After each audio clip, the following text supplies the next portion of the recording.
Good evening, everyone. It's wonderful to see you all here. If a few of you could take your seats, we'll begin. My name is Jacqueline Adams, and I am both a member of the board of the National Committee on American Foreign Policy, and I am your host tonight, again, for the fifth year in a row. So welcome. As we celebrate our organization's 50th anniversary, you will hear that the core mission of this organization is, quote, to identify, articulate, and advance American foreign policy interests from a nonpartisan perspective. You will hear that we have had notable successes in our half-century, and that the board and our very talented staff are preparing for a future in which we can achieve even more. But I must tell you, I have a bit of a confession to make. I rather enjoy my now annual task, having trust me, just a few moments to present my own perspective on the state of foreign policy before you, a captive audience. Now, some of you, there are a few CBS people in the room, some of you may know that I was an eyewitness to several tremendously important moments in history as a CBS News correspondent covering the White House administrations of Ronald Reagan and George H.W. Bush some 35 plus years ago. Feels like yesterday to me, but it wasn't. During that era, we had a whole series of arms control agreements, the end of the Cold War, the collapse of the Soviet Union, just to name a few of the major events. As I was thinking about this talk, I recalled that history, and I looked at the more recent past, the talks that I've given here in launching these dinners before, and two things came to mind that I would like to discuss with you. Now, the first one, I confess, may have seemed slightly off point until just this afternoon, but stick with me for a minute. A few weeks ago, I heard a senior executive of OpenAI frame the history and also the pace of technological changes, and he framed it in what I thought was a very interesting way. He set out the history of what he called general purpose technologies, and here's the sequence that he laid out. In 1698, the invention of the steam engine, which launched the Industrial Revolution. 181 years later, in 1879, there was the invention of the light bulb and the dawn of the age of electricity. 69 years later, in 1947, there was the invention of the transistor and the launch of the age of the semiconductor. Just 42 years later, in 1989, we had the launch of the internet. And now, just 35 years later, if we count from today, and technically we should have started a few years ago, we had an explosion of what the expert called reasoning tools. Low cost, although there's some debate about how low cost it is, low cost, abundant intelligence. In other words, AI. Those time gaps that I mentioned between the inventions have, of course, been shrinking, but the impacts, even the expert warned, are uneven. I hardly need mention to you, this audience, about the implications of AI for soft power communications, which is another way of describing diplomacy, but also implications in defense policy. And in fact, the last news item that I looked at before I left home this afternoon was about the White House sending a directive to the Pentagon to use AI immediately to speed up the adoption of AI as of today. Now, here's the second point I want to talk to you about. I recalled a construct that former Secretary of State George Shultz used a few years before his passing. I heard him say that we are living at a hinge in history. In fact, that was the title of his final book. Secretary Shultz was describing a transformative turning point in which our species' very survival hangs in the balance. Now, we can all cite the risks that are facing us at this hinge. The pace of technological changes like AI, for good or maybe not so good, climate change, and all that those two words imply for migration and water policy and weather, a war in Europe that seems stalemated, as well as turmoil in the Middle East that many worry will become a full-fledged war at any moment. I mean, we should check our phones right now. It could even be happening as we're sitting here. An elected prime minister in Italy who leads a party with neo-fascist roots. Profound questions about the future of the NATO alliance, depending on the outcome of our very own presidential election.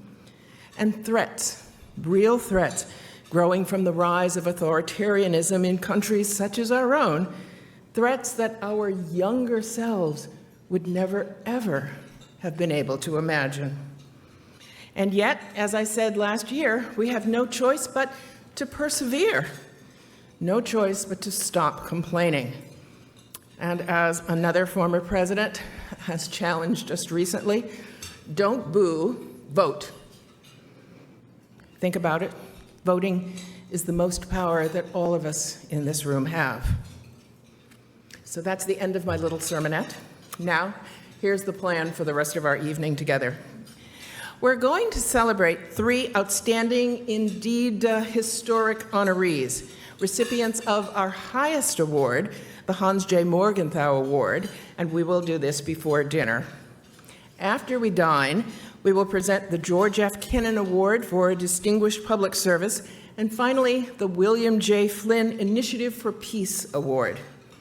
Our NCAFP chairman, Jeffrey Schaefer, will end the formal part of our evening with a few remarks before we head out for dessert. But right now, I have a tremendous pleasure to introduce NCAA, well, that's a little different, NCAFP's globe-trotting, indefatigable president and CEO, the former U.S. ambassador to Tajikistan, Susan Elliott. And today, we're so fortunate that Susan has decided to stay here with us tonight, because just this very afternoon, she became a grandmother for the first time. I know.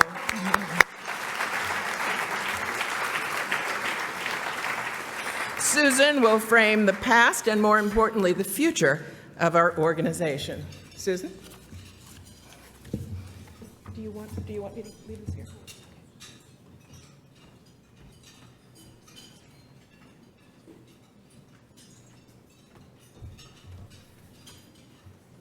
Well, thanks, everyone. I'm a little bit here for celebrating. I was going to say I'm really pleased that this is the 50th anniversary of the National Committee on American Foreign Policy, but I'm more pleased that my grandson was born. Kind of a surprise. He was supposed to be born next week, but he showed up today, so tomorrow I'll go to California, to meet him. But thank you, Jackie, for that great introduction and the overview of tonight's program.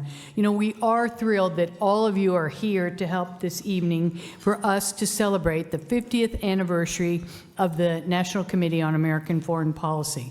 As you all know, Hans Morgenthau founded the National Committee in 1974, and the mission and activities of the National Committee have evolved, but our dedication to strengthening U.S. security and resolving conflicts that threaten U.S. interests around the world has not changed.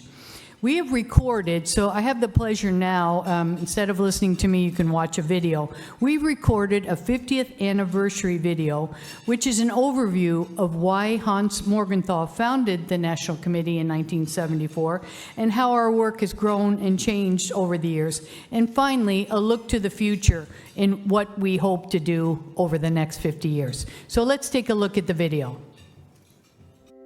The National Committee on American Foreign Policy, NCAFP, was founded in 1974 by political scientist Hans J. Morgenthau, a man who is considered by many to be the father of realism in post-World War II international relations. Morgenthau's organization, our organization, is dedicated to the resolution of conflicts that threaten U.S. interests. For half a century, NCAFP has held fast to its core mission to identify, articulate and advance American foreign policy interests from a nonpartisan perspective.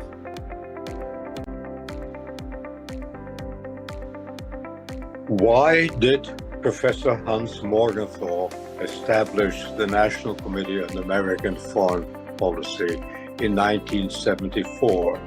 This was largely due to the disarray in U.S. foreign policy caused by the Watergate scandal, anti-Americanism in Western Europe, the Israeli-Arab conflict, and the bitter debate over the so-called policy of detente. The committee's aim was to articulate coherent policies based on realist power political principles and make these widely known.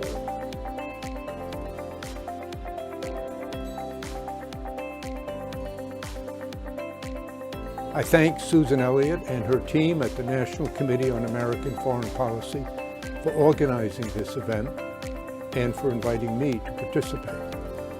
The National Committee has a long and distinguished history of involvement in the effort to achieve a peaceful resolution of differences in Northern Ireland. As we mark 50 years of achievement and look ahead, we take pride in how the committee has grown and will continue to grow, both in size and influence. Our public seminars and reports, born from high-profile conferences, engaging Track 2 dialogues, and exclusive briefings with leading American and international policymakers, are fostering open lines of communication, as well as working tirelessly toward resolving conflicts that threaten our shared interests. Since its founding, the National Committee has focused its attention on major geopolitical regions, many of them hotspots, such as the Asia-Pacific, the Middle East, and American strategic partnerships such as our transatlantic relations. Some 2 decades ago, NCAFP established the Forum on Asia-Pacific Security. Under this framework, we have hosted security talks with North Korea on the nuclear issue, and more recently, security issues affecting U.S.-Japan and U.S.-South Korea relations. While NCAFP's scope has broadened, it remains anchored to its values, the preservation and strengthening of national security, improving U.S. relations with its allies, curbing nuclear proliferation, and encouraging realistic arms control agreements, as well as promoting an open global economy. As chairman, I am proud of what the National Committee is doing today, building on 50 years of work to serve U.S. interests through fostering a more stable world. We are continuing to organize important exchanges among countries and groups that are at odds. I'm confident that we can continue to foster understanding that will reduce tension. I'm also pleased with what is coming out of our efforts to build programs engaging emerging leaders. I'm sure that the National Committee will have important contributions to make in the years to come. So while we should be concerned about the polarization of our society, we should remain confident in our principles and who we are as a people. We can all make a difference, and I think the National Committee on American Foreign Policy is one of the organizations that can make a big difference. Looking forward, the National Committee on American Foreign Policy anticipates continued growth, focusing on the next generation of policymakers. An important aspect of NCAFP's work is to foster a network of emerging leaders who are early to mid-career scholars, experts, and community activists with 10 years or less of substantive experience in the policy and/or academic community. Each activity geared toward emerging leaders incorporates mentorship opportunities or other direct interaction with senior members of the policy community. Hello from Ireland. My name is Emma D'Souza and I am the Programme Director of the Northern Ireland Emerging Leaders Programme with the National Committee on American Foreign Policy. The Northern Ireland Emerging Leaders Programme was started during the 25th anniversary year of the Belfast Good Friday Agreement, in recognition that this work in advancing a positive peace and issues around socio-economic stability is ongoing. The programme is now heading into year 2, where we'll be taking 12 participants and growing this important next generation policy programme between Northern Ireland and the United States.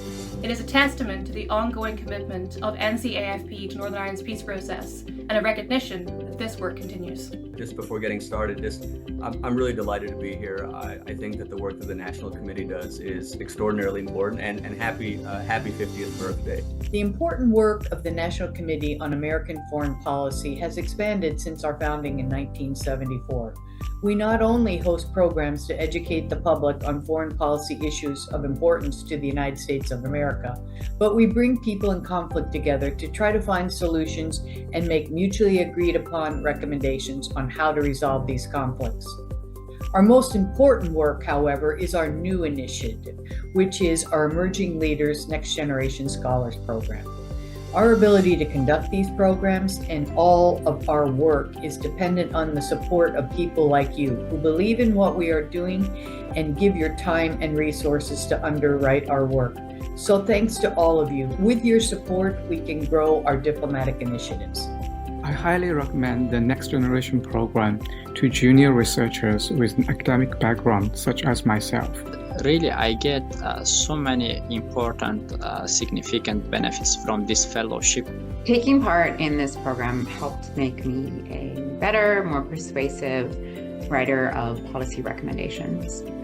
I really enjoyed participating in the Emerging Leaders program because it brought together a group of amazing scholars that I wouldn't have otherwise had the opportunity or chance to talk with and exchange ideas with. The collapse of the Soviet Union, the rise of modern China, the expansion of NATO, international and domestic terrorism that spawned a 20-plus year conflict in the Middle East, but also significant progress in Northern Ireland. Over the last half-century, NCAFP has seen it all. Thanks to the wisdom and hard work of our dedicated staff and experienced board, we feel ready to sustain our mission for the next 50 years. We invite all of you to join us by supporting our work. You can find out how on our newly redesigned website, ncafp.org.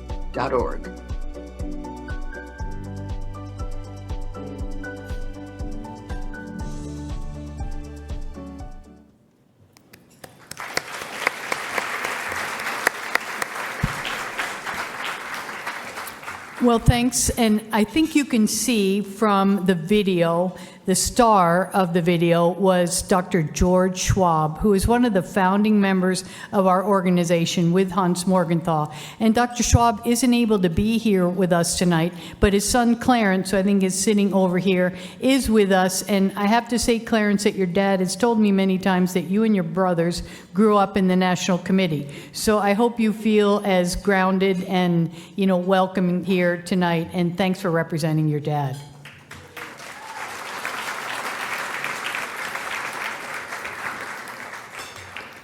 Over the past year since we had last year's gala, we continued and strengthened our informal non-government Track 2 dialogues, which to me is where we have a comparative advantage.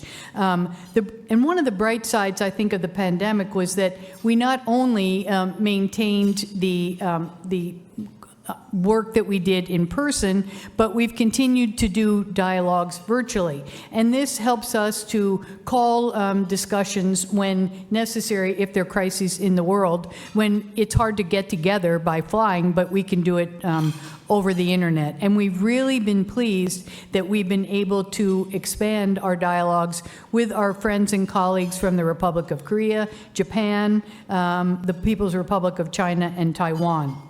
In addition, we have improved and made bigger the scope of our public programs, which cover a wide range of issues that we don't always do in our Track 2 dialogues.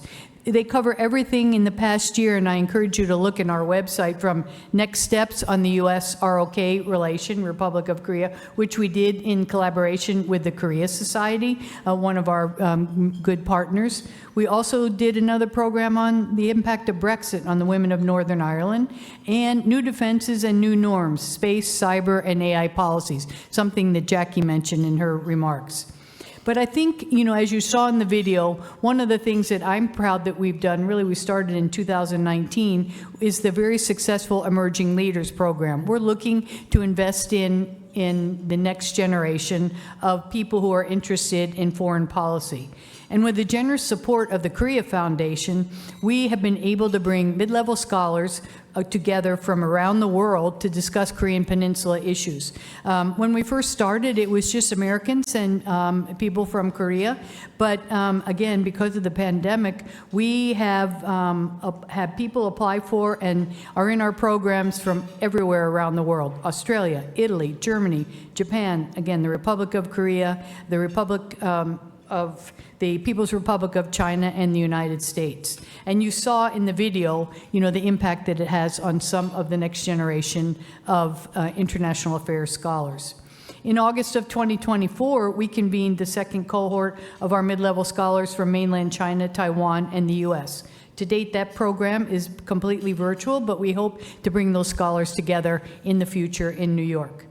And the success of our Emerging Leaders program in Asia made us decide that we wanted to see if we could use this model in other areas of the world. So since we have a long history, as you saw in the video, with Northern Ireland, we started last December, as Emma, who's the head of the program, said in the video, a Northern Ireland Emerging Leaders program. We just concluded the first year. We had a conference and brought all the leaders here to New York where they discussed their policy papers. And again, you can go to our website and hear and find more information about that. We will, again in December, again through generous donations from people in the room and beyond, begin another year-long program with emerging leaders from Northern Ireland. We're a small organization. We really only have 6 full-time employees, and we have Susan Thornton, who leads our Forum on Asia-Pacific Security. But I think we make a big impact. And in order to maintain our current programs and develop new ones, we need the strong and continuing support of generous donors like all of you. We have made some important changes since the last gala. After almost 30 years being located at 320 Park Avenue in the Mutual of America Financial Group building, we moved to new office space located on Madison Avenue. So to me, this has started a new era of the way we look and do things. It's allowed us to start this phase of our work, and I hope we become even more productive over the coming years. As Jackie mentioned in the video, we've launched a new and improved website, something that took us about 2 years to do because we wanted to do it right. So I encourage all of you to visit our new website and read the reports of our Track 2 discussions and watch the videos of our past conferences and webinars. While visiting the site, you can consider reviewing how to get involved. There's a page on how you can get involved by becoming a member or participating in many of the programs that we have. Your membership, if you decide to join, will give you access to all our public programs and reports. In addition, we host a wide variety of private roundtables and discussions that are just for members only. Membership is the best way for you to get involved. And if you see on the table number card, there's a cue card, which will give you a link to our website, to get more information about our organization. So just remember that every dollar you donate helps to keep our diplomacy in action, something, as Jackie mentioned, and we all know, is certainly needed in the world today. So as a former diplomat, I encourage you to encourage people in our government, everyone you know, to look for diplomatic solutions to very difficult conflicts in the world. And now, I have the distinct honor to introduce the National Committee on American Foreign Policy's Board of Trustees, Jeffrey R. Schaefer. Jeff will present the Hans J. Morgenthau Award to former U.S. Treasury Secretary Robert Rubin.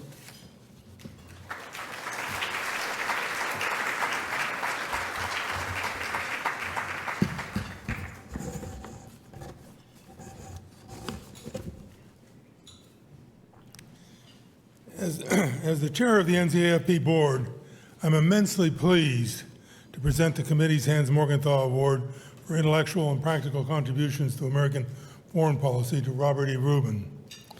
It is especially a pleasure for me since I worked for Bob at the U.S. Treasury and we worked together at Citigroup for 10 years afterwards. Robert Rubin has brought a keen intellect to dealing with foreign policy issues facing the United States for more than 40 years. He first entered the policymaking world in 1993 as Director for President Clinton's National Economic Council. He then served as Secretary of the Treasury from 1995 to 1999. Both involved deep engagement in foreign policy issues. He served 10 years as co-chair of the Council on Foreign Relations and continues as an active co-chair emeritus with an office at the Council. During his illustrious business career, he's also engaged in foreign policy as an interlocutor with government and private sector leaders around the world. In his foreign policy engagement, Bob has been guided by two principles that were embedded in the National Committee by Hans Morgenthau.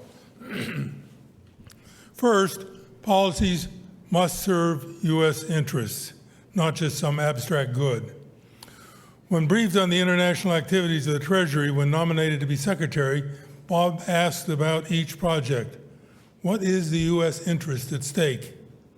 He sustained this orientation throughout his Washington service. It did not preclude him from doing good for others, as in the rescue of Mexico in 1995 and the response to the Asian financial crisis in 1997.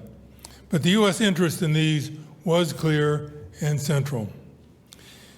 He also believed that a strong U.S. economy served U.S. foreign policy interests and was effective in achieving this. Economic growth averaged 4% during his time at the White House and Treasury. Inflation averaged less than 2%. The unemployment rate declined from over 7% to 4%.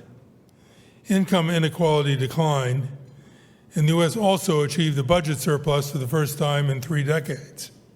We've not been close to balance again since. And it's hard to find a better period for the U.S. economy. Second, as Bob often said, it is better to talk than not to talk. In 1995, he reached out to start dialogue with his counterpart in the People's Republic of China at a time when China was beginning to emerge as the major economic power that it is today.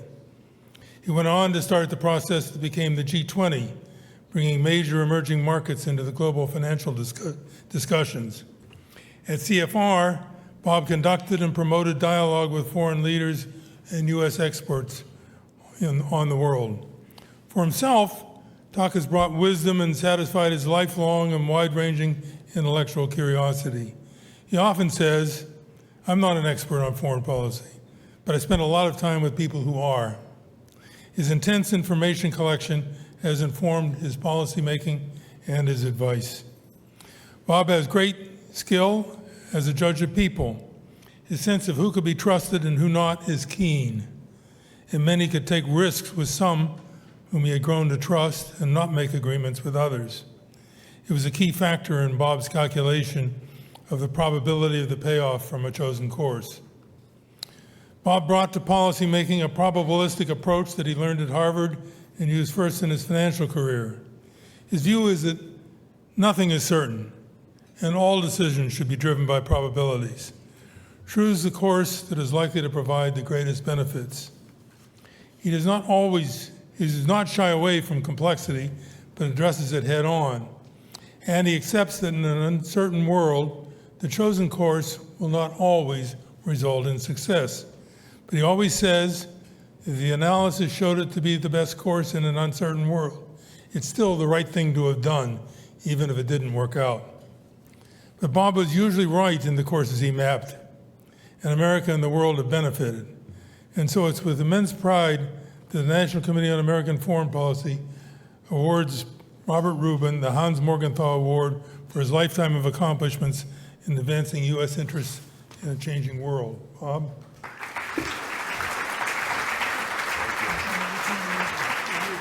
Oh, me. My, what? Oh, what's this? Oh, this for me. Okay. Fair enough.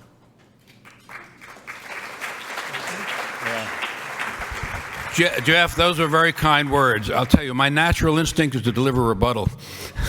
and I think there's nobody better equipped to do it than me. Be that as it may. I noticed Jeff said I had very good judgment with respect to people. I chose Jeff, so I guess that's what he meant. But in any event, let me make a comment about Jeff, if I may. Jeff was my tutor when I got to Treasury. I'd been in the White House for 2 years, and I'd learned a fair bit about public policy and process. But then I got to Treasury and found that there's this whole array of international economic issues, policy issues, international financial world issues that I knew very little about. And it began immediately in my arrival with the Mexican financial crisis. And we had a terrific group. We had Larry Summers. Well, after a little bit of shuffling around, Larry was the undersecretary, Jeff was the assistant secretary, and then very quickly, Larry became deputy secretary of the Treasury, Jeff became undersecretary of international affairs, David Lipton, who was, of course, the hero of the IMF in later years, became our assistant secretary, and Tim Geithner was the person who did the work. And it was a hell of a group when you think about it. And Jeff was my tutor. So what would happen is we'd meet in the secretary's office, mine, and we'd sit around, and Larry would tell me what I should do. And then after he left, I'd call Jeff back and say, okay, explain what Larry just said, and you agree with him. And that was how we functioned, right? Yeah, it was. I used to tell Larry, and once Jeff briefed me, then I could disagree with him because I would know a lot. And I would say, now we're going to discuss why you're wrong. Any event, that was then as now. I agree with the opening comments. Tom Donlan was at the council a few weeks ago, and this was off the record, but I'll say it anyway, and the hell with it. And Tom, as you know, was National Security Advisor under Obama. I think he's really one of the most thoughtful, insightful people I've ever known with respect to geopolitical matters. He said he thought that we were facing, and I think it's pretty obvious to say it, just enormous dangers, the greatest risks maybe of our lifetime, at least in the post-World War II period. I mean, there were instances like Cuban Missile Crisis, but in terms of more systemically, with the four autocracies coming together, with the dysfunction in the European democracies, with the dysfunction in our own democracy. And the response to that, if we're going to be successful, is for our democracy, the American democracy, to work, because it depends so much on us. And I think in that case, in that respect, I think the National Committee makes a real contribution. What the National Committee does is to bring people together to discuss difficult issues without restraint, in the same way we used to do at Treasury, Jeff, and not be barred by ideology or partisanship or anything else. So I think it's a tremendous contribution. And then, as was said in the opening remarks, and you can see in the film, bring people together from different parts of the world, in some cases, people with very big differences, to try to iron out and resolve and better understand their differences. The other thing that strikes me about the committee is its commitment to Hans Morgenthau's practical realities, or I call it realpolitik. And all of my, certainly all of my policy life, it has seemed to me that that is what we should be, and I know there are humanitarian disagreements with this, but I don't disagree with the humanitarian concerns. But I think fundamentally, I think our security and our safety and our place in the world are where our focus should be. And the commitment of the committee to pursuing those objectives, it seems to me, is especially important in today's world where ideology and partisanship are unfortunately so powerfully affecting the public domain and public policy. So, Jeff, I'm honored to receive this award and honored to become part of a distinguished list of former awardees, and honored to join the two other awardees this evening. I wish you the best in the years ahead and continuing the vital work that you have now been conducting for 50 years. I thank you all.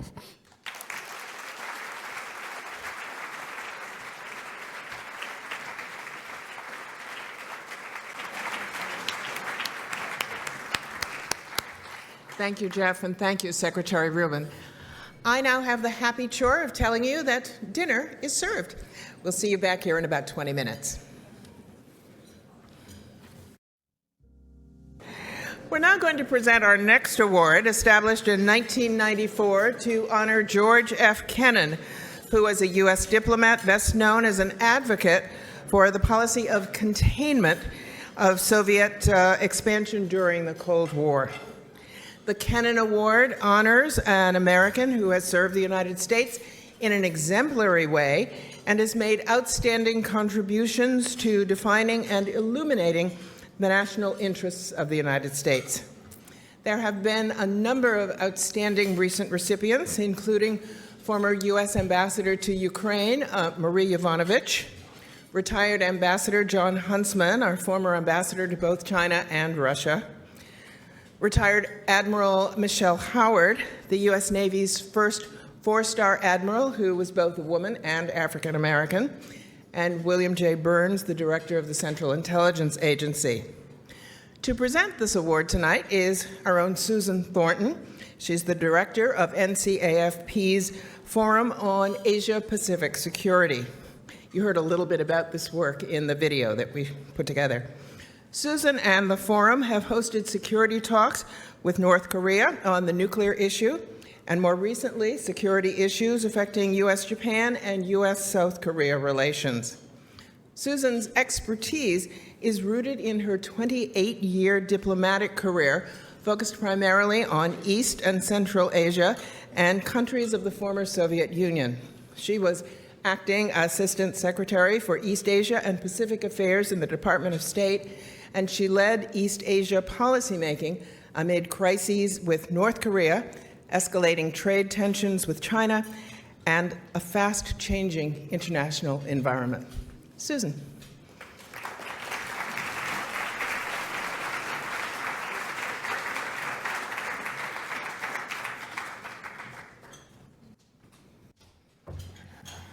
Well, thank you, Jackie, for that very nice introduction, and thanks to all of you for being here tonight to support the NCAFP. It is such an immense honor and privilege for me to be here today to present the committee's George F. Kennan Award for Distinguished Public Service to someone I not only deeply respect, but I'm also fortunate enough to call a good friend and colleague, Ambassador Sung Kim.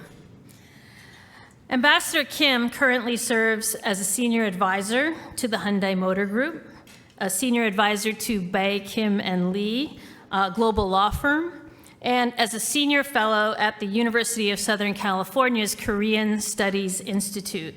We really want to extend a special welcome to his guests and colleagues and family members here tonight. He has a big family.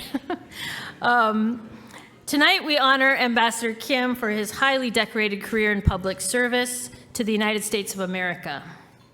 This award was established in 1994 in honor, obviously, of George F. Kennan, and as Jackie said, he's best known for the strategy of containment during the Cold War with the Soviet Union. But George Kennan also believed that diplomacy was not just about negotiations and strategies, but about the profound impact that one individual could have in guiding the course of nations. Now, George Kennan, of course, was a career diplomat, and this award tonight particularly recognizes the leadership of American diplomats and the profound impact that they have on furthering the national interests of the United States. Ambassador Sung Kim certainly exemplifies this tradition. He is a veteran of the U.S. Foreign Service, having spent 35 years with the State Department. Not only has he held senior diplomatic appointments under 4 U.S. presidents from both parties, I'll let you figure that out, he has worked doggedly on the most difficult issues in a critically important region in a time of tremendous change in the international system. His skill and record in furthering U.S. interests in Asia are legion.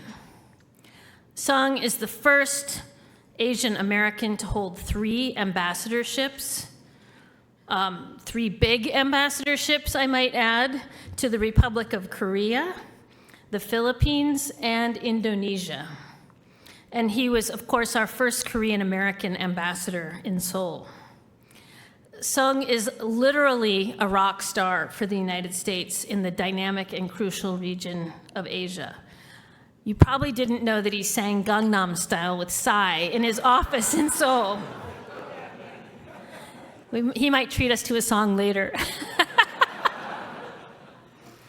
Sung is known among his colleagues as an outstanding leader who shows impeccable grace under fire. For example, when being barraged by Korean journalists. One of these journalists told me that he is also known as the Korean George Clooney. No wonder he's always mobbed. It must be the hair. Upon his arrival in Manila, Ambassador Kim was able to smooth down ruffled U.S.-Philippine relations by traveling down to Davao for a diplomatic tete-a-tete/boxing match with President Duterte. He won. And while ambassador to the Philippines, he led a delegation to North Korea to prepare for the Singapore summit between Kim Jong-un and President Trump. That was the summit that was on again, then off again, and then finally back on again after Trump had tweet canceled it. So it did happen, and thanks to Sung Kim, it happened. During Sung's tenure in Indonesia, during which we elevated our partnership with the very important, obviously, country of Indonesia in Southeast Asia, Sung agreed to do double duty and return to his earlier incarnation as the special envoy for the DPRK in the Biden administration, holding these two huge jobs at the same time. Ambassador Kim has, of course, long been at the center of U.S. efforts to address North Korea's nuclear program and the tensions on the Korean Peninsula. He was the U.S. Special Representative for the DPRK in the Obama, Trump, and Biden administrations. And he has worked creatively throughout his career to try to make progress in resolving tensions there. Anyone who's worked on North Korea most likely has the scars to prove it. But Sung maintained his patient, humble, and optimistic demeanor through it all. He always gave credit to others and took responsibility for problems on himself. He was universally admired for that leadership. In doing so, he has left a legacy that, while not solving this incredibly difficult issue, get on that, would you? Will inspire future diplomats and leaders to approach hard problems with flexibility, steadfastness, and bravery. Here at the NCAFP and the Forum on Asia-Pacific Security, we, of course, advocate diplomacy and engagement to make progress on some of the world's most difficult and intractable geopolitical issues. In a time when diplomacy and compromise are often seen as signs of weakness, it is that much more important to honor and support those who work as trusted leaders behind the scenes to solve problems and work for peace. Sung, thank you for your service, your leadership, your friendship. It is with great pride and admiration that I present you with the George F. Kennan Award for Public Service.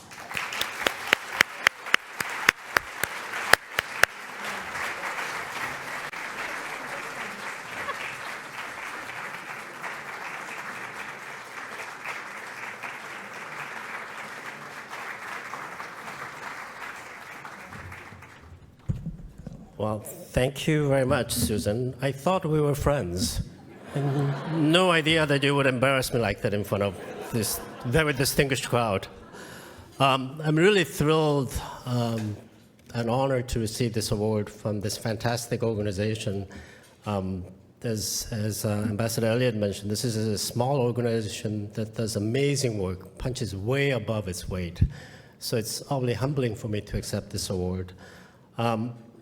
Also, for anyone who's had any experience in the U.S. diplomatic service, maybe beyond U.S. diplomatic service, George Kennan is a legend.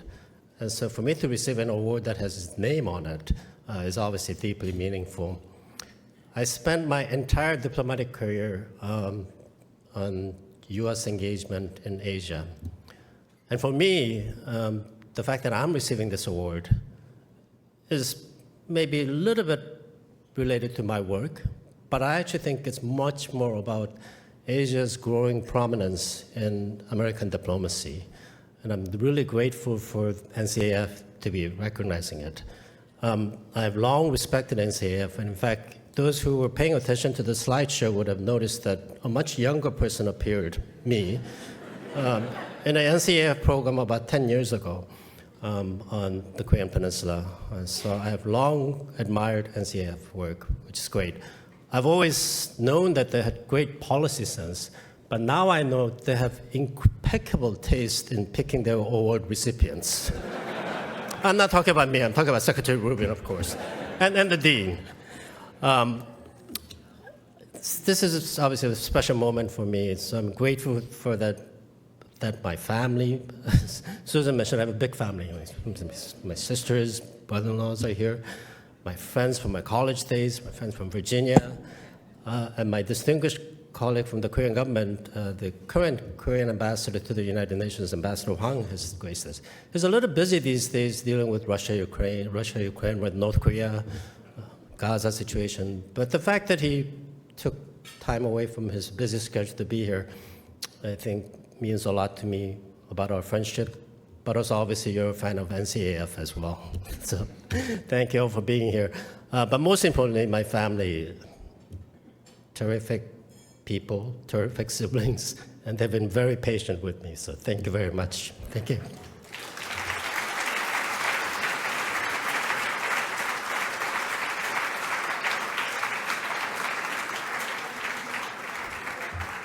Congratulations again, Ambassador.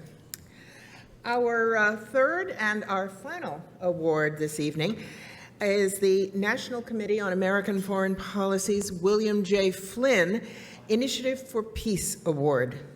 Now, this award is given to leaders who have contributed to promoting and maintaining peace and stability in Northern Ireland. Last year, we presented this award twice. First, to former U.S. President Bill Clinton in March in ceremonies marking the 25th anniversary of the Good Friday Accords. And at last year's dinner, this very dinner, the award went to business leader Kieran McLaughlin.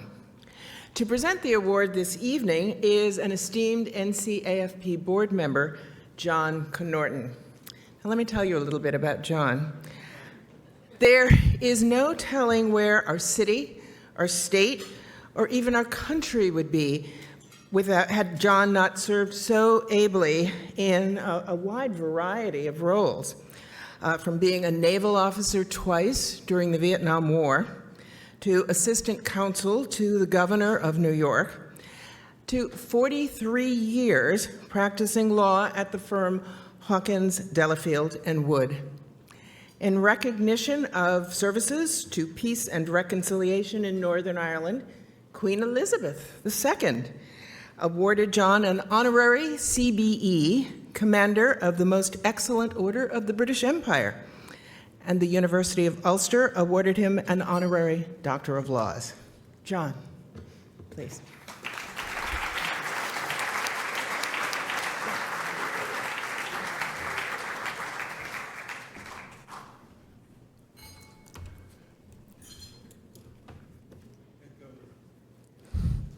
Thank you very much. Thanks for that introduction. I'm not sure how my Irish neighborhood is going to respond, but thank you. I am really delighted to be here to introduce a truly great person. I'm also hoping that if I give a good enough introduction, he might change my law school grades. As a longtime trustee of the National Committee and one who has been personally involved in the island of Ireland for over 45 years, I'm honored to introduce this year's recipient of the William J. Flynn Initiative for Peace Award, to my great friend and personal role model, the man for all seasons, John Feerick, Fordham Law School Dean Emeritus, and again, my great friend. For those new to the National Committee, you've seen a video, and prominently displayed in that video in a number of spots was Bill Flynn. I'm presenting the Bill Flynn Award, but for those new to the National Committee, you should know that Bill, who was the chair and CEO of Mutual America, and also our inspirational chair at the National Committee for many years, Bill played an enormously significant role in helping bring peace to the island of Ireland, and particularly the North. The National Committee's form in 1994, to which my great friend John Hume, who won the Nobel Peace Prize, the Gandhi Prize, and the Martin Luther King Prize, came along with Jerry Adams and now Lord Alderdice. That event in the history of the Irish peace process is largely looked upon as a catalytic event. It was Bill Flynn who helped organize that, and it is the reason, one of the main reasons, that we give this award. The Greek philosopher Sophocles wisely said, "One must wait until the evening to see how splendid the day has been." Well, tonight we can look back on what a splendid, illustrious career John Feerick has had since graduating from Fordham Law School in 1961 as editor-in-chief of its law review. John, nobody ever told me that Fordham had a law review. And that career continues to this day, as we at the National Committee can readily testify, because John continues to participate spiritedly in our various Northern Ireland functions, and as recently as a couple of weeks ago when we had the Northern Ireland Emerging Leaders here in New York. An Irish American with a deep religious faith, an extraordinary principled and passionate mediator and peacemaker, and an unwavering believer in the rule of law. John Feerick is especially known for his love of family, Fordham, and his Irish heritage. The great Irish poet William Butler Yeats said that education is not the filling of a pail, but the lighting of a fire. John Feerick brings fire, light, learning, and wisdom to often dark and complicated places, and he's been doing it throughout his career. He continues to fill the unforgiving minute with 60 seconds worth of distance run in countless humanitarian, civic, and legal causes. My allotted time does not permit their enumeration, and you can read his bio in the program. During his 20 magnificent years as Dean of Fordham Law School, John ensured that the school's excellent legal education included promotion of the rights and addressed the problems facing marginalized and low-income New Yorkers, as well as individuals seeking humanitarian relief, including asylum-seeking families. His scholarship, leadership, and humanity were ultimately recognized by Fordham University by its establishment of the Feerick Center for Social Justice. But it is this particular item that I want to draw your attention to. John's unique contributions to the adoption of the 25th Amendment to the United States Constitution bears special notice. In October 1963, a 27-year-old John Feerick published a Fordham Law Review article, a clarion call about the problems of presidential disability and succession. Only a few weeks thereafter, the nation was shocked by the assassination of John Kennedy. That catapulted the issue and John's scholarship into national focus. He ended up assisting lawmakers in drafting the proposed amendment. It was adopted by the Congress in 1965, and in record-breaking time was adopted by the states in 1967.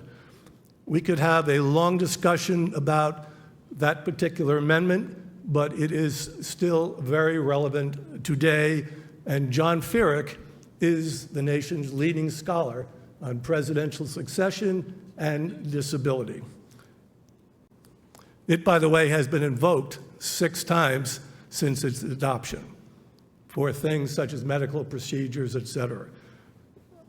We need not go there for the rest of that discussion. I have my views. But how is all this related to the Irish peace and reconciliation process? Starting in the early 1990s, John Feerick began drawing on his prominence as a lion of the bar He had been president of the New York City Bar Association, president of the American Arbitration Association. He had a terrific reputation as a highly skilled mediator who attracted, and it was that reputation as well as his own inspiration that began to attract leading figures from Northern Ireland, such as John Hume, who later became the Nobel Peace Laureate. They came to speak and confer at Fordham. Over the ensuing years, John welcomed visiting activists from both nationalist and unionist traditions, Catholic and Protestant communities. With the assistance of Professor Jackie Nolan Haley, who is here tonight, Fordham developed essential exercises in active listening, non-judgmental questioning, trust building, and cross-cultural understanding. John presided over the outreach of Fordham, which for generations had educated Irish immigrants. My own father was the son of Irish immigrants who never graduated from high school, yet in one generation, he earned his PhD and his law degree from Fordham University. It is the story of America. It is the story of Fordham University.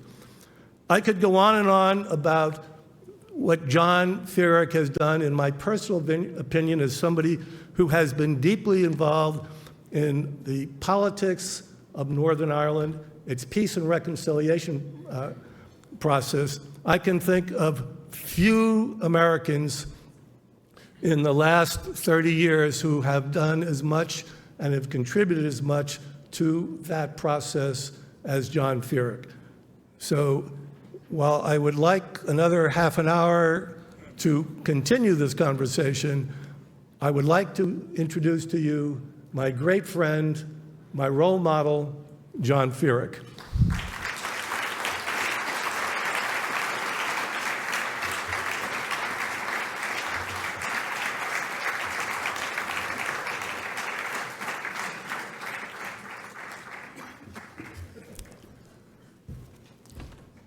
Am I supposed to? Okay. Yes, I will give him the award. I just want my picture first. I've run a lot of losing presidential campaigns, so I want my picture first. Thank you. Thank you very much. Thank you.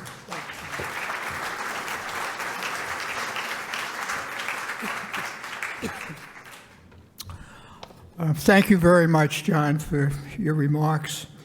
I can't thank you for your example of commitment to Ireland and our democracy. I would like to thank friends of mine who are here tonight, colleagues from Fordham Law School, also great colleagues from the Archdiocese of New York, Vice Chancellor of the Archdiocese of New York, colleagues from the Irish Council, here in New York, and my oldest child of 6 children, Maureen. I would add that Maureen is the mother of 4 children, one of whom is an officer in the Navy SEALs in Germany right now. The other son just returned from Kuwait, where he was a sergeant and a combat medic. And she has another son who's a doctor in the emergency rooms of 3 hospitals located in California, and a 4th son who's very much involved in music. And I appreciate the presence of all of them tonight. I have a few remarks that I would like to share with you. Certainly, I'm greatly honored to receive this award in memory of Bill Flynn, who was a friend of mine. You may not know, Susan, but he was also honored posthumously by Fordham Law School Center for Social Justice a few years ago. The center was established in 2006 with a mission of contributing to peace and justice in our country. It has upheld that mission in countless ways by contributing to causes like the handling of legal efforts by immigrants and migrants as they strive to become part of American society. Bill Flynn and I met for the first time on November 29, 1995, on a plane that took us to Belfast as part of President Clinton's Irish Peace Initiative. We sat together for part of that trip, discussing our Fordham and Irish roots and our engagements at the time. His as chair of Mutual of America, great company, and mine as dean of Fordham Law School. Little did I realize during our extraordinary, if not historic, few days in Ireland that he would be reaching out to the Irish nationalist community to promote and elevate the Irish peace process underway. Indeed, he literally opened the office of his great company to stakeholders on both sides of that process, inviting them to sit down and begin to speak across the table. He made peace in Ireland a steadfast goal, and Senator Mitchell would later tell me in a letter that Bill was an active participant, as you've already heard from John Connaughton, to all the parties in that process, in addition to being a wise advisor and counselor to President Clinton. To receive this award in Bill Flynn's name is truly humbling. When I was called by Susan Elliott to ask if I would accept this award, I couldn't help but think of my unworthiness to receive such a high honor, given Bill Flynn's devotion to serving others, including those, as you've already heard, in distant lands like Northern Ireland. Like Bill, Ireland holds a special place in my heart.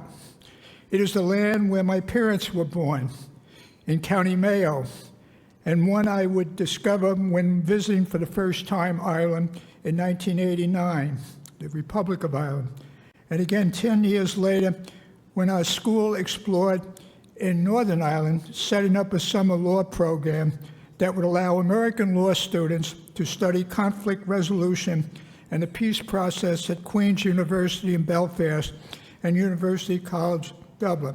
That was the first time an American institution formally developed relationships with leading law schools on both sides.